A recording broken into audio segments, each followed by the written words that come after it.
Hey guys, so I just got some free time to record finally, and I have kind of decided how I want to format these videos. This video in particular is going to be kind of an in-depth look at all of my LE gear sets, which I believe there are about 15 of, and when I use them and how I use them, and just kind of look at what might change when using them, all that stuff, for Mythic Plus. So if that's what you're looking for, stay tuned, and if you want some more general tips for LE Shaman Mythic Plus, I do have a video on that as well, and I will link that in the description. Without further ado, let's get started. Just for the sake of simplicity for me, we'll just start at the top here. So this set was one of my very first sets for Mythic Plus. This includes a Soul of the Farseer ring, since you're almost always running Liquid Magma Totem in Mythic Plus, to give you Echo of the Elements, and Smoldering Heart. This is basically just a set for single target damage if you are not running Aftershock, and if you're running Liquid Magma Totem, which is a lot of the time. This set just includes 4 sets and everything else you might expect. Basically, just a raid set, but with Soul of the Farseer. Next set is just the Don't Die set. This is a very defensive set. Ideally, I would replace this with the trinket from Agrimar, the tank trinket, the one that absorbs like 12 million damage, but this is what I got right now. This is just a normal DPS set, except for Pridaz and then Soul of the Farseer, because Soul of the Farseer is the highest simming legendary I have with Pridaz. It might change for you, who knows. Sometimes it's gloves, sometimes it's boots. For me, Soul of the Farseer. Then I have Ishkar's Fell Shield Emitter, which is a healing trinket that allows you to put a shield on yourself for 1.9 million damage. And it has 1400 versatility on it. And then it has a tank trinket, Reliquary of the Damned, which is basically a 1.5 million shield as well. You cannot stack these at the same time, I don't think. I've never actually tried, never had to. It's kind of hard to get these types of trinkets because they are not ever DPS trinkets. This one is a little bit easier because you can bonus roll as Resto, which I got very lucky in getting. This one's a tank trinket, really hard to get one of those. You have to get someone who's being very generous.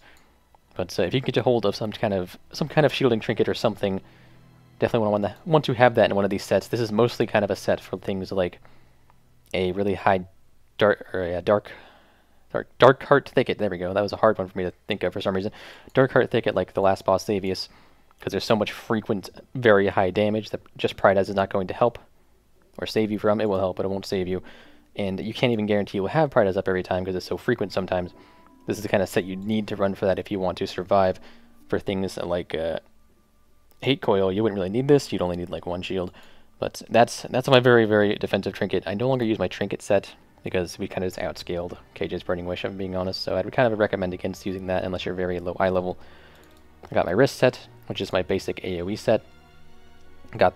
Actually, I'm wearing the 4 set because a lot of the time when I'm wearing this set, I am doing funneling, meaning I am using Earth Shock on the boss, and just doing Chain Lightning as well.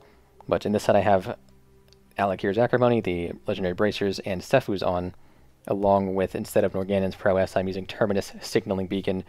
And this is sometimes a confusing choice to some people, but my reason for this is that Acrid's Catalyst Injector, it's almost as good as Norgannon's Prowess, and it also, you do not drop the stacks after combat, so when you switch to this set, since you're using Acrid on pretty much everything else, you keep the haste and the crit and whatever other stacks of damage you have instead of switching to Prowess and losing that, and then whenever you put it back on you have to rebuild them all.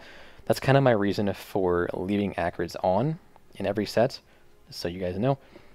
Next I got this set I don't use quite as often anymore, and I might actually switch this over to Norgannon's instead of Terminus Signaling Beacon. But this is a really good set for 3 target pulls that are going to die very quickly. And like a normal 3 target pull you'd put on these shoulders, because that's kind of a really good legendary for Cleave. But if the pull isn't going to last very long, or a pull that you really want more knockdowns on, so you don't want to be relying on shoulders procs to get Earthquake going, this is a very good set for that. Because it's very good damage, you get the Sephu's, especially Nether, and you can do pretty good 3 target damage with that, though I'm not really sure about the trinket yet. Haven't really fully decided on that. I've kind of gone back and forward a bit. But next set, Gloves and Boots. This is my normal rating set, and this is the set I use when I'm using Aftershock and I don't need Pridaz on a boss. This set yields the most single target DPS for me with Aftershock, and you basically just play it like you are doing the Gambling build, except with Lightning Rod. It's basically exactly the same rotation, just not quite as much damage as like an actual Gambling build would do. But that's my main single target set. I no longer use a tier 20 set because my tier 20 is too low eye level for that. I have a gloves and ring set. I'm actually uncertain why I have this trinket in that. I don't know why. This kind of set I don't really use much anymore, but my primary use for this was things like Mana Devour when using Liquid Magma Totem, or rather when using Echo of the Elements, because I didn't need the Soul of the Farseer. So maybe if I was for some reason running Ancestral Swiftness and Echo of the Elements at the same time, this is a set I'd probably use for that, except for it'd be an Organon's Prowess, not Terminus Signaling Beacon. Got the Pride-Ass Sefu set. This set is a very specific set, but there are a couple bosses and a couple trash packs where you want this on. Specifically, bosses like Lady Hate Coil, where you can pretty much proc Sefus on cooldown and then push that into single target damage, but you also need Pride-Ass. Or bosses like Ivanir in Arcway, where you can interrupt to proc Sefus, but also need Pride-Ass for the explosion. It's a really good set for this. Originally, I actually had Terminus Signaling Beacon in this because it was intended... When I first made this set, it was entirely intended for the Cat's Pull in DHT. But I ended up finding some other uses for that, and then we stopped doing the Cat's Pulls at all because they fixed the bugs. So I took that out and put in an Organon's Prowess. But this is a very, very good set for those specific bosses, so I do recommend having it somewhere that you can switch to for those bosses. Here I have Pride-Ass bosses. This is a very safe set, but not like a super gung-ho safety set. This set does sacrifice some eye level, just like my Don't Die set. I probably should have mentioned that, but it does sacrifice some eye level on my chest piece. I go from 965 with a socket to just 955 because I get more avoidance, and I have avoidance cap in this set.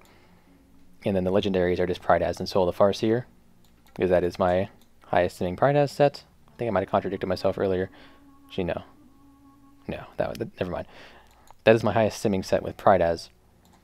You might have a different legendary to match with Pride-Ass for this, but you've got to sim it to be sure. I would recommend Soul of the Farseer though, because it does have a lot less RNG than every other legendary that you could put with this. So this is a very, very good set for that. Now this set's going to be a little weird. This set is the no weapon set. This set is, there's only one use for this. It takes off your weapon. Well, there's two uses. You can take off your weapon and put your weapon back on in combat. You can't switch anything else though. So this set, you only really need to do, the only thing you need to do is take off your weapon and then make a set. Doesn't matter what else is on because it's never going to change anything else except for the weapon. The situation that I use this in is the last boss of Eye of Ajara. The big damage hit is based on your maximum health when you get targeted by Crushing Depths. So if you get targeted by that and you take your weapon off, you lose about half of your health, which makes it hit a lot less hard. This could be fixed by now. I haven't double checked in a long time, but when I made this set, that was its intention. And then another side benefit of it is if you're trying to die quickly to like do like a skip or something where the raid dies or the group dies and then the healer reses you from far away, you can take off your weapon, you'll die significantly faster. I have my basic shoulders and boots set here.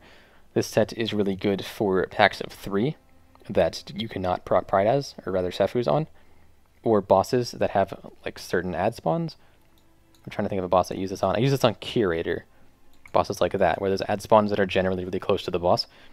So you basically just play this like you would on raids, where you Earthshock at 85 Maelstrom, and it's pretty self-explanatory, I guess. You just get a whole bunch of birds procs, killing the ads, and you drop the earthquakes on them as well. Now this is a more well-rounded shoulder set. This is the one I use a lot more often. This one is for packs of like 2 to 3, generally trash packs. You use this, and you try to proc Sefus pretty quickly because you can't really be dropping earthquakes with the shoulders on, so you generally try to stun or interrupt something right off the bat. And then you basically just play it normal. You Earthshock at high Maelstrom, and the earthquakes will proc Sefus for you. It's a very, very good trash pack. It can actually put you above like Frost Mages or whatever, or Fire Mages I guess in Mythic Plus, on those little packs if you get decent RNG. Another place you could consider using this is something like a Dresseron, where you kind of... Well, Dresseron, assuming you pull the Whelps, because you're sitting there using Chain Lightning, you're getting tons of Maelstrom, and you can also proc Sefus by putting down the passive Earthquakes without needing to like really sacrifice any boss damage by doing so. So that could be a really good set for Dresseron with Whelps. That's something I've tried too, and I kind of like it. So here we got a Sefus and Gloves set. This set is for things like Ivanir and Arcway, if it's not high enough of a key that you need the Pride-Ass. Just anything that you can really interrupt on, or the last boss of Arcway is a really good example, because you never need Pride-Ass on that boss. you can use Sephuz and Gloves. This could also be switched to a Sephuz and Soul of the Farseer. I just happen to have a really good offering, so I don't do that. But it's basically just a Sephuz boss set for single target with interrupts. That's pretty much what that is. Here's a Shoulders Pride As set. This is something that I tried on Lady Hate Coil, things like that I didn't really end up liking. But I'm sure there's a situation for this somewhere, like a Cleave pack or a Cleave boss that you'd need Pride As on. Like, I guess if I needed Pride As on a Curator, if it was a high enough key and the healer wasn't confident or something, I would probably use this set on that. So it's a good set to have access to in case you decide to use it last second, but it's not really something I have planned ahead of time. Now I got Pride As Gloves. This is something I used to use, but I ended up switching this for Soul of the Farseer. But it's just something I never deleted, I guess, but if you had Soul of the Farseer simming lower than Gloves for single target and want to use this, feel free. So Boots and Soul of the Farseer, there are situations where you want to use Boots as like your best legendary. The first one that comes to mind is the same one I use Boots and Pride As on, and that is Rockmora, because the ad spawn, and Ellie Shaman is extraordinarily good at killing those ads. You can pull Maelstrom, you can just destroy them like that. That's another boss that Shoulders could be good on, but you generally want the bursts from Boots, and you also generally want Pride As on that boss, because it can hit pretty hard. If you don't need Pride As, you could go Boots and Shoulders, or you could go Boots and Soul of the Farseer for more consistent damage. But you definitely want Boots in those sets. Boots and Soul, I'm sure there's some, I can't think of anywhere else to actually use this, but mostly Rockmora. Rockmora is the big one I use this on, and then higher keys I will use Boots and Pride As on Rockmora. And that actually concludes all of my Mythic Plus sets. There are 1, 2, 3, 4, 5, 6, 7, 8, 9, 10, 11, 12, 13, 14, 15, 16. I probably use 12 of them fairly regularly. But yeah, that's my Mythic Plus sets. I've been planning to do this video for a long time, just haven't had at the time. I have been having health issues and whatever else. I can go into more detail on that later. But for now, thanks for watching, guys. I will try to continue doing content. BFA in particular has kind of demotivated me with some of the recent changes, but I'll get back into it. I'm starting to enjoy it again. Did some raid testing, all that stuff, so I'll be making videos on that relatively soon. But again, guys, thanks for watching. Hope you guys enjoyed. I'll see you guys next time.